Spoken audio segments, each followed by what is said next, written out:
Hello student, आज की इस वीडियो के अंदर हम class 9 Sindh textbook board की जो चैप्टर 4 लेके चल रहे हैं उसी में फैक्टराइजेशन का एक दूसरा मेथड लेकर आए हैं और इसमें हम फार्मूले की मदद से फैक्टर बनाना सीखेंगे। फार्मूला हम a square minus b square वाला इस्तेमाल करेंगे जो कि a प्लस बी और a माइनस बी के बराबर होता है। और इसमें जो है वो हम आज क्वेश्चन नंबर 5 देखेंगे एक्सरसाइज 4.1 का। तो चलें फिर शुरू करते हैं आज की वीडियो। आप सबको द क्रिएटर कॉलेज के यूट्यूब चैनल में खुश आमदेद। और मैं आपका टीचर साजिद अकरम, जिसका मानना है कि मैथमेटिक्स एक गेम है और मैं आप लोगों को ये गेम खेलना सिखाता हूँ।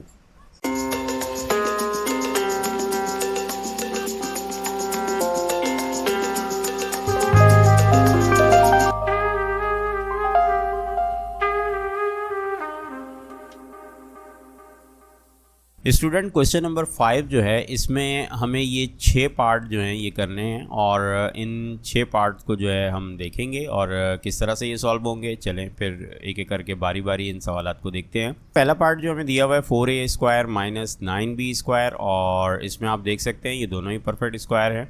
9b स्क्वायर और 4a स्क्वायर दोनों ही परफेक्ट स्क्वायर हैं। इसको हम 2a का होल स्क्वायर लिख देंगे और इसे 3b का होल स्क्वायर लिख देंगे और इस तरीके से ये हमारे पास 2a का होल स्क्वायर और माइनस 3b का होल स्क्वायर आ जाएगा। जब हमारे पास होल स्क्वायर आ जाता है तो इस फार्मूले के मुताबिक हमें क्या करना होता है, सिर्फ उसे इन्हीं दो चीज़ों को एक दफ़ा प्लस में और एक दफ़ा माइनस में लिख देना है प्रोडक्टिव फॉर्म में। तो बस यही काम करना होता है और इसके फैक्टर बड़ी आसानी से बन जाते हैं। तो देखें यहाँ पर यही किया गया है कि 2a प्लस 3b और 2a माइनस 3b कर दिया। इस तरह से ये पहला सवाल जो है हमारा सॉल्व हो गया। दूसरा पार्ट देखते हैं। इसमें 16x स्क्वायर और माइनस 25 स्क्वायर, इसमें भी यही चीज़ है, हमें फार्मूला लगाना है। तो पहले दो स्क्वायर हमें देखने होंगे। तो यहाँ पे 16 और x स्क्वायर है माइनस 25 y स्क्वायर है। तो 16 को हम लिख सकते हैं 4x का होल स्क्वायर और 25 को जो है हम लिख सकते हैं 5b का होल स्क्वायर। तो यहाँ पर देखिए हमने 4x का होल स्क्वायर माइनस 5y का जो है वो होल स्क्वायर ले लिया और दोनों को एक दफ़ा प्लस में और एक दफ़ा माइनस में लिख दिया जाएगा। 4x प्लस वाई और 4x माइनस वाई, इस तरीके से ये दोनों फैक्टर हमारे बन गए। चलें तीसरे सवाल पे देखते हैं। तीसरा सवाल हमारे पास है 100x square Z square minus का y की पावर 4। यहाँ पर सिर्फ एक चीज़ जो है हमारे पास, इस y को जो है हमें दो दफ़ा पावर में तोड़ना होगा, यानी कि इस पावर 4 को जो है ब्रेक करना पड़ेगा, स्क्वायर का स्क्वायर करना पड़ेगा और फिर उसे हमने पावर रूल पढ़ा है कि पावर के ऊपर पावर मल्टीप्लाई होती है, लिहाजा हम उसी रूल के मुताबिक इसको ब्रेक कर देंगे। फार्मूला लगाने से पहले हमें पता होना चाहिए दोनों का स्क्वायर। तो 100 जो होता है वो उसको हम लिख सकते हैं 10 और बाकी जो है हम इसको ऐसे ही लिख देंगे। आप देख सकते हैं यहाँ पर हमने लिख दिया 10xz का whole square minus y square का होल स्क्वायर। देखें यहाँ पे हमने इसको पावर 4 को ब्रेक कर दिया है, ठीक है। तो इस तरीके से इसको ब्रेक किया जा सकता है। बस फिर उसके बाद यही करना है कि एक दफ़ा प्लस में और एक दफ़ा माइनस में लिख दिया जाएगा। तो यहाँ देखें 10xz माइनस का y और 10xz प्लस का y। किसी को भी पहले लिख दें, प्लस वाले को पहले लिख दें या माइनस वाले ब्रैकेट को पहले लिख दें, इससे कोई फ़र्क नहीं पड़ता, ठीक है जी। चलें उसके बाद आते हैं पार्ट 4 पे। पार्ट 4 में है x की पावर 4 और 100 माइनस 100 y की पावर 4। यहाँ पर एक चीज़ आ गई है हमारे पास कि ये फ्रैक्शन में आ गया है और इसमें न्यूमरेटर और डिनोमिनेटर दोनों को देखना होगा कि परफेक्ट स्क्वायर होने चाहिए और दोनों के दोनों ही परफेक्ट स्क्वायर हैं, ये भी। तो लिहाजा हम इसे भी हम फार्मूले के मुताबिक आसानी से लिख सकते हैं। और ये देखें अभी हमने किया भी है कि एक्स स्क्वायर को ब्रेक कर दिया। यहाँ पे पावर 4 जो आया है उसको ब्रेक करना पड़ेगा। हमें पावर को स्क्वायर में ही लेकर आना है, लिहाजा हमें जो है वो पावर को ब्रेक करना पड़ेगा स्क्वायर के प्रोडक्ट के अंदर, ठीक है। तो यहाँ पे हमने इसको कर दिया और 10 जो है वो भी स्क्वायर में आ गया। इसी तरह से 100 को भी यहाँ पे ब्रेक किया और y स्क्वायर को भी हमने इसको ब्रेक कर दिया।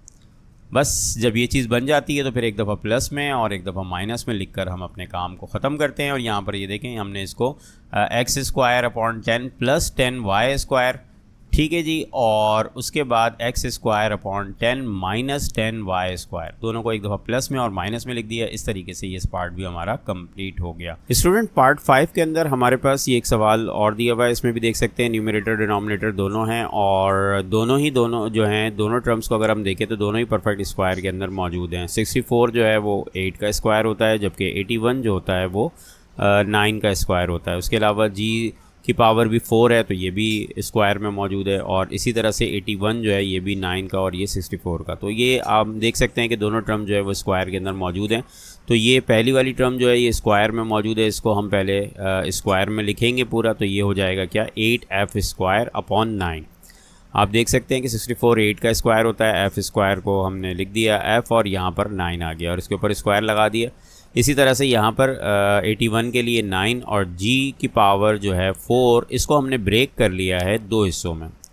दो हिस्सों में ब्रेक किस तरीके से किया है हमने, ये देखें यहाँ पे पावर 2 और 2, ये वाला दूसरा पावर 2, ठीक है। अच्छा, हमें पावर 2 में ही रखना है क्योंकि हमें स्क्वायर का फार्मूला लगाना है, जिसके लिए हमें a स्क्वायर और b स्क्वायर चाहिए है, लिहाजा हमें स्क्वायर में ही इसको तोड़ना होगा। और पावर रूल के मुताबिक हम ये पढ़ चुके हैं कि किसी भी पावर को जो है वो पावर के ऊपर पावर जो होती है वो मल्टीप्लाई होती है, लिहाजा हमने उसी रूल के मुताबिक इसको ब्रेक कर दिया है, ठीक है। अब देख सकते हैं आप कि आपके पास ये पूरी चीज़ जो है ये a स्क्वायर की शक्ल में आ चुकी है और दूसरी चीज़ जो है ये b स्क्वायर की शक्ल में आ चुकी है और दोनों के बीच में माइनस की साइन भी है। तो लिहाजा हम इसको एक दफ़ा प्लस में और एक दफ़ा माइनस में लिखकर हम क्या करेंगे कि हम इसके फैक्टर बना देंगे। देख लें यहाँ पर हमने सिर्फ कुछ नहीं किया, सिर्फ एक दफ़ा प्लस में और एक दफ़ा माइनस में लिखा, इस तरीके से इसके फैक्टर बन गए। उम्मीद है ये समझ में आ गया होगा आपको। इसके बाद अगला पार्ट देखते हैं, इसका पार्ट 6, और ये पार्ट जो है इसके अंदर भी हमारे पास जो एक टर्म है वो न्यूमरेटर डिनोमिनेटर में है, जबकि एक जो है वो हमें इसके विदाउट हमें डिनोमिनेटर के दिख रही है। तो कोई मसले की बात नहीं है। हम देख सकते हैं यहाँ पर हम क्या करेंगे कि यहाँ जो है ये x की पावर जो है ये 4 है और 21 जो है ये 121 जो है ये 11 का स्क्वायर होता है। इसी तरह से यही नंबर यहाँ पर भी है, दोनों परफेक्ट स्क्वायर में हैं। इसको हम पहले परफेक्ट स्क्वायर के मुताबिक लिखते हैं। तो देखें पावर को हमने तोड़ दिया, पावर 4 को हमने तोड़ा है 2 में और फिर उसके बाद दूसरी 2 के अंदर तोड़ लिया हमने। इस तरीके से हमारे पास जो है ये पावर ब्रेक कर दिया हमने x की, और 11 का स्क्वायर 121 होता है, लिहाजा हमने इसको 11 लिख दिया। इसी तरह से यहाँ पर भी देख सकते हैं आप कि 121 को हमने क्या किया है 11 लिख दिया है और y स्क्वायर को हमने यहाँ पर y लिख दिया। अब ये पूरी चीज़ जो है हम देख सकते हैं कि यहाँ पर ये चीज़ जो है ये स्क्वायर यानी कि a स्क्वायर बन चुकी है और ये जो चीज़ है ये b स्क्वायर बन चुकी है। तो बस सब देर किस बात की है, जल्दी से हम इसको फार्मूला लगाएंगे, यानी कि हम इसको एक दफ़ा प्लस में और एक दफ़ा माइनस में इसको लिख देंगे।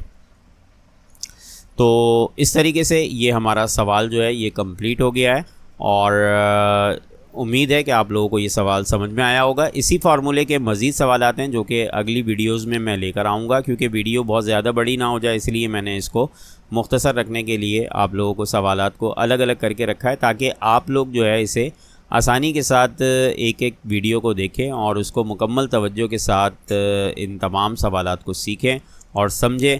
और किसी भी किस्म के कोई प्रॉब्लम हो आप लोगों को तो आप लोग मुझसे जो है वो कमेंट्स में जो है वो पूछ सकते हैं, और भी अगर कोई आपको हेल्प की ज़रूरत हो तो आप मुझसे कांटेक्ट कर सकते हैं। और मैं आप लोगों को ज़रूर कोशिश करूँगा कि ये तमाम टॉपिक आप लोगों को अच्छी तरह से समझ में आ जाएँ। आपके कोई सवालात हों तो वो भी आप लोग मुझसे पूछ सकते हैं।